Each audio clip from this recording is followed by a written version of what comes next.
والم هذا الاربع شراحات بتوعي. الطراح يبقى على 6 تقريبا اهوت. هذا اول دراع ما خدش معانا حاجه غير ان انا عايز لازم انضف شغلات الكلب.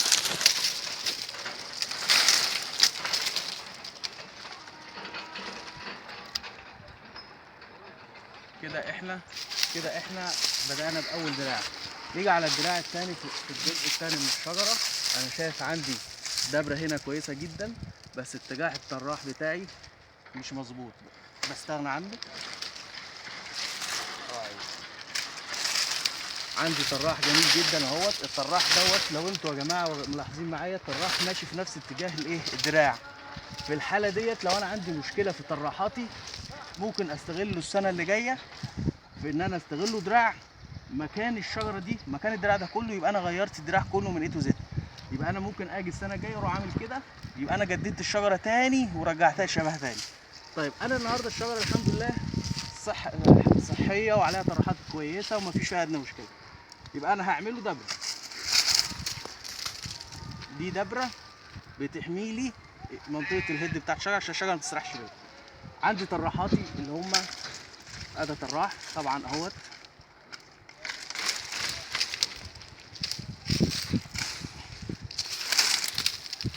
هتقول لي انت ليه قصيت الشجره؟ شلتها خالص.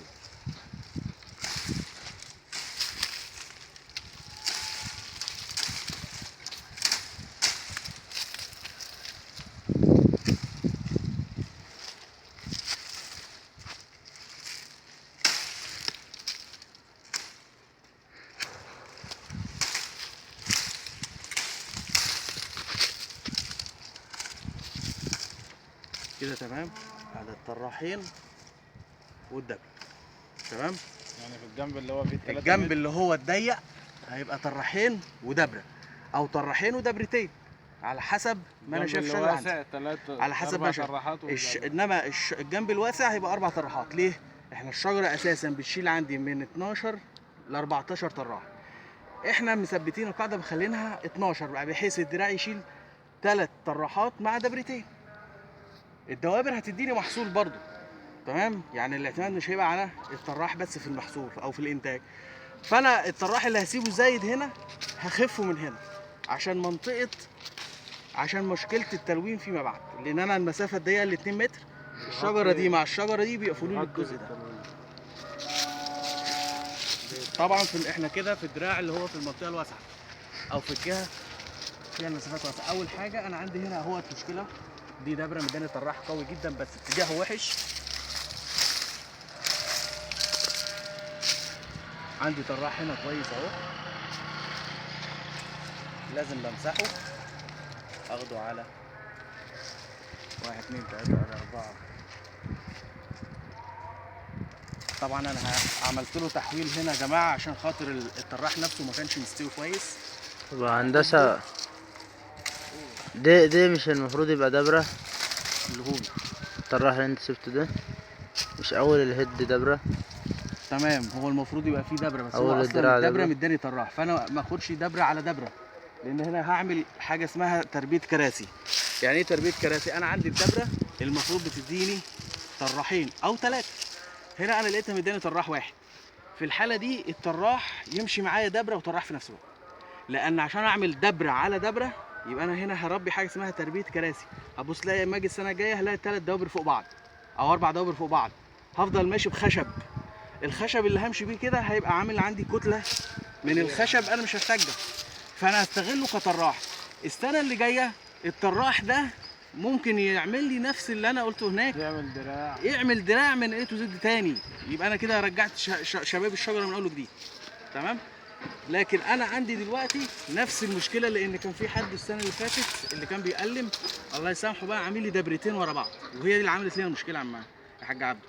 يبقى انا هنا دبره وانا دبره هي اللي عملت لي المشكله دي. فانا دلوقتي عشان اسيب دبره على دبره، تعالى لو انت لاحظت كده تعالى بالكاميرا عشان حتى تبان من الناحيه دي هتبان اكتر. بص الدبره عملت تخانه جامده جدا.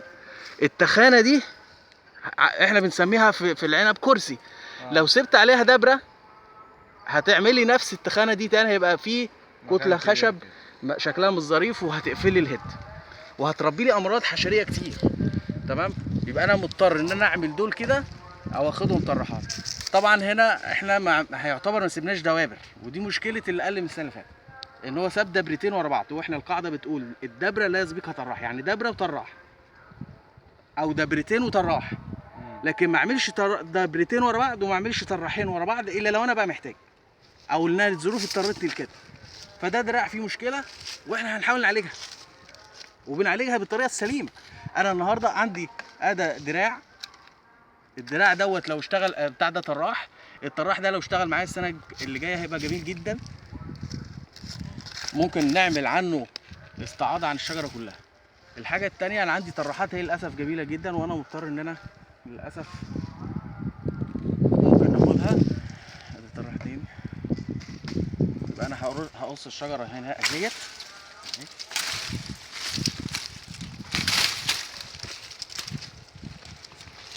نضف معايا الحاجات دي.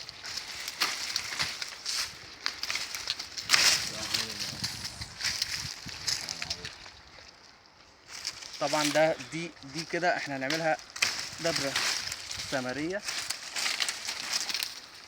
وانا عندي دلوقتي الاربع طراحات بتوعي اهو.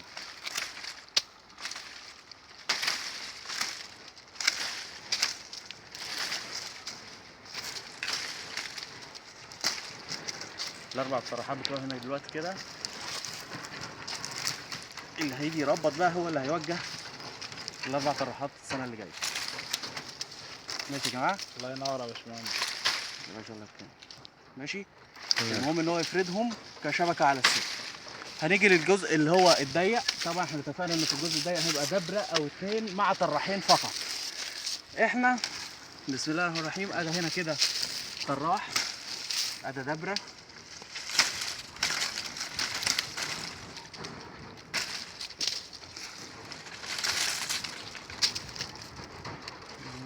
الخل اللي في الاول دول بص هو المفروض هنا يبقى دبره وطراح، بس احنا عندنا المشكله ان هنا الطراح برضه هيبقى مش مستوي كويس اهو.